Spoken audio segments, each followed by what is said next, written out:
Hello, my name is Caruth, and we're going to be going over the Astrologian job class in Final Fantasy Heavensward. Well, Final Fantasy XIV Heavenward. You already know because you pretty much searched for it, but that's besides the point.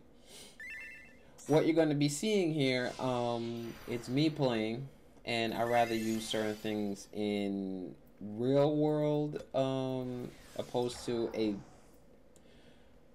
This is literally a video of me doing a dungeon. I will explain certain things as you see it on the screen here. Right now I'm just going through trying to just set up where certain things are.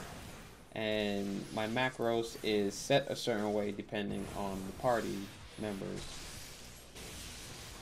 in whichever said dungeon, which would be a 2 healers dungeon or a 1 healers dungeon. Since this is a 1 healers dungeon, I'll only be using up to 4, and 5, 6, and 7 will be pretty much 0.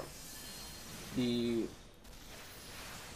macros that I have on the right hand side of the screen, also from 1 through 8, that also deals with kind of like benediction for a white mage. So I can just hit it on whichever party member that I need to give an instant heal. I call it espresso.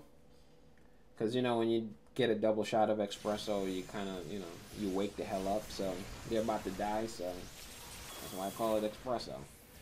But I give them weird names like that because it helps me remember what it is. But I'm playing on the PS4 right now.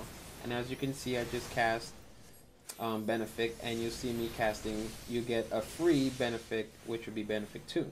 Kind of like Cure and Cure 2, you keep spamming Cure 1, and then you get a free Cure 2, so that way you don't end up using that much MP. And once you saw that, depending on the role sometimes, because with an Astrologian, the more you keep healing, the less potency it is.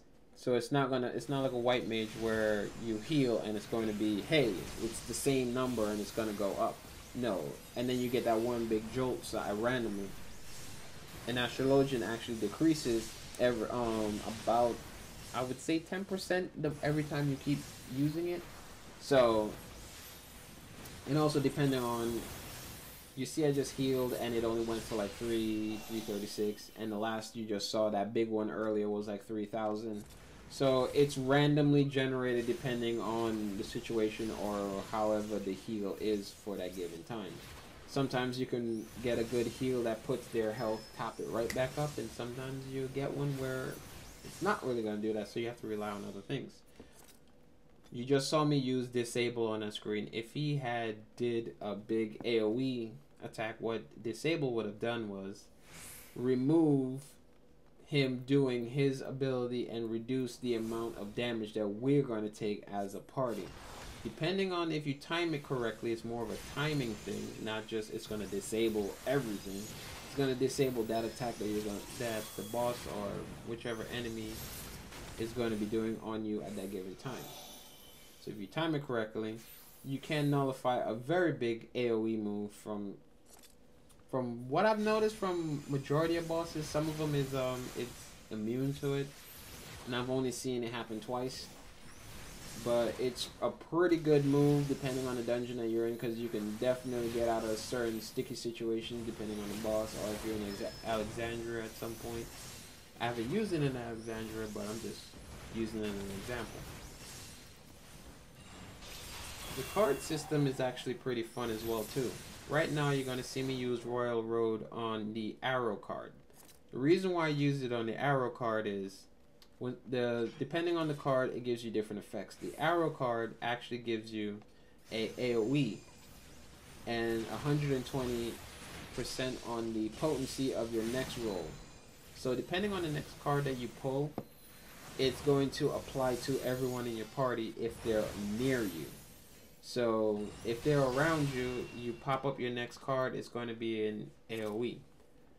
Everyone on your party is going to get that card, and that is also it's a buff card basically. So if it's a damage card, you can throw that one up, and this card is a free card, and that card actually gives you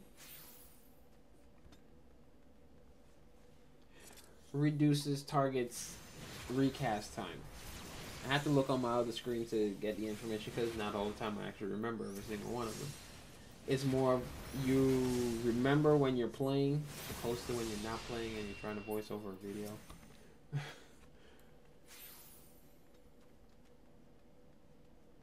But I'm using Nocturnal Sect again because Diurnal Sect is more so of out of battle kind of thing. I use that with Cleric Stance that I borrowed from my White Mage because not... I'm going to explain this and hopefully I'm going to do it right before I trip up on words. You can borrow cross-class from the older job classes, but you cannot take from an Astrologian and put onto other classes. Their moves are all their own, and whoever, whether it be a scholar, a black mage, or white mage, you can borrow moves from them as well too and use it. That's why I have Swift Cast. That's why I have Cleric Stance, and I use Cleric Stance with the buff cards that I pull out with Diurnal Stance because it gives you an attack boost. That's why I don't really use it in dungeons since I've unlocked Nocturnal Sect. As you can see, I didn't really take that much damage on that move right there, but I am going to be using another move called Helios. And Helios is an AoE heal, as you can see. Kind of like what you get on a white mage, but just different. And it's more of an instant thing, kind of like how you get on a white mage. And then you have your aspected Helios, which is a heal over time. And the reason why I like heal over time is you can throw it up right when a boss is going to give you a really big move, and it won't be as terrible because everyone else is still getting that healing buff over time. So every other 2 seconds or a second that pass, they're going to be healing. But if you're a healer and you know this, then I don't even have to explain.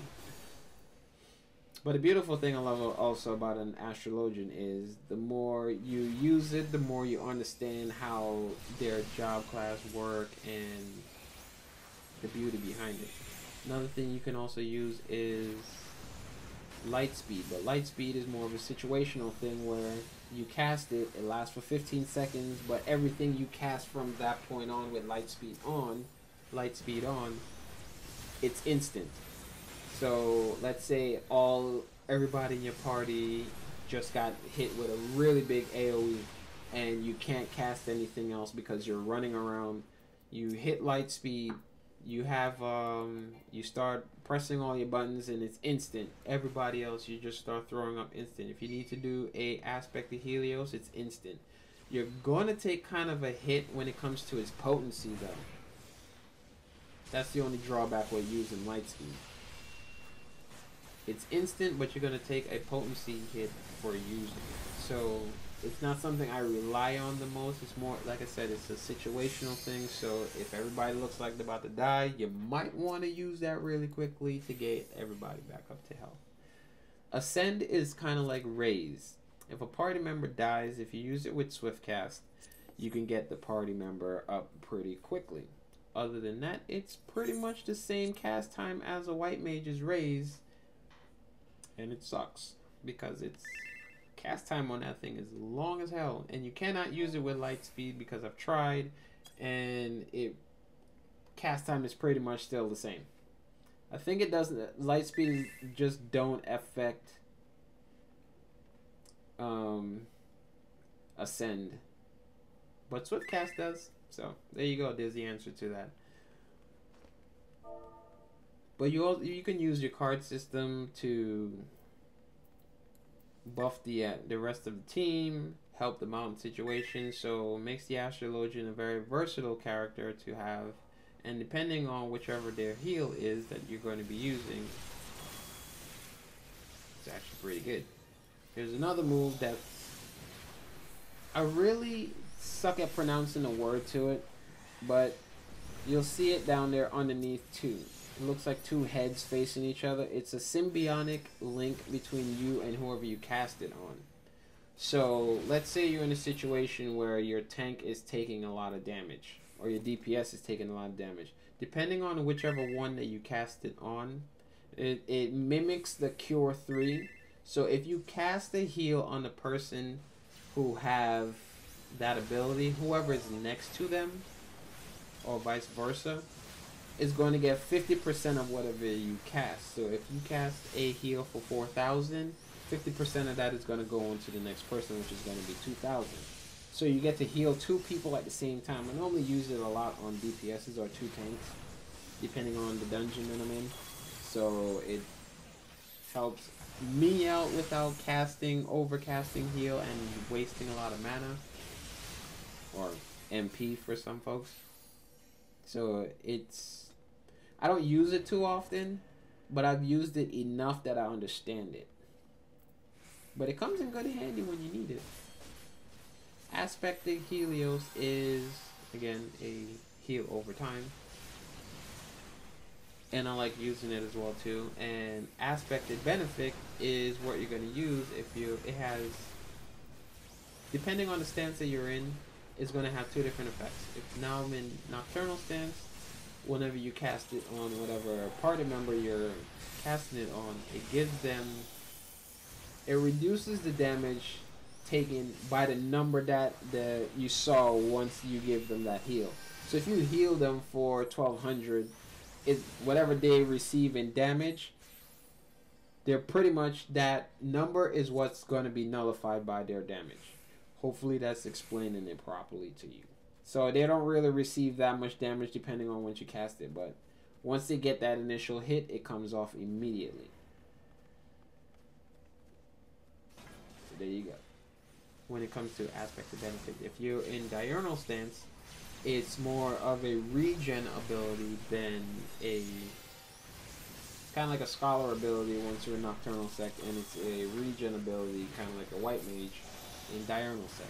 So pick and choose whichever one, and I would say try and master both of them, because you never know what situation you're going to be in and you're going to need it. But I normally stick to Nocturnal Sect, because if you go in as a healer, you're going to want to stick to your job class, which is healing. Not that Diurnal Sect doesn't do that as well too, it's just you gain more potency with Nocturnal Sect than you do with Diurnal Sect. So like I said, master it, love it, and see which one works for you, and go from there.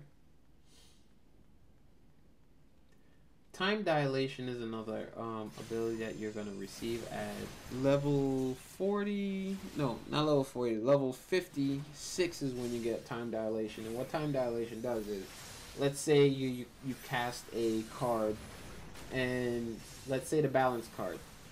You use Royal Road on that card, and the next card you pull happen to be whichever card you pull. It's going to increase to 35 seconds. You use Time Dilation now on that person who you cast that card on, and it'll increase it to about 45 seconds. So they'll be dealing damage for 45 seconds on whichever enemy that they're facing, or whoever it is. So that's good. Also, you can also increase Aspected Benefit also with Time Dilation for another 15 seconds, so you'll get 35 seconds with Time Dilation, because it normally lasts for 20 seconds. You cannot use Time Dilation on certain things. You can't mix Time Dilation on yourself. You can't use it on yourself. That I know. Time Dilation work on a party member. You can't use it on yourself. You could use Royal Road on yourself, but you can't use that on yourself. So hopefully that clears up some, or help you get closer to understanding the Astrologian as a whole. That's just their healing abilities, and for everyone who's going to be going into a dungeon from here on out with an Astrologian in your party, please do not treat them like a White Mage, because they don't heal like a White Mage. A White Mage still out-heals a Astrologian by far. I know, because I have two of them. I am a White Mage first and an Astrologian second. And there is a very big difference between the two. So, go in dungeons, have fun, make sure you speak to your Astrologians, and hopefully this video helps you out understanding how they are in battle. And if you have any questions, drop it in the comment section. I'll be reading them.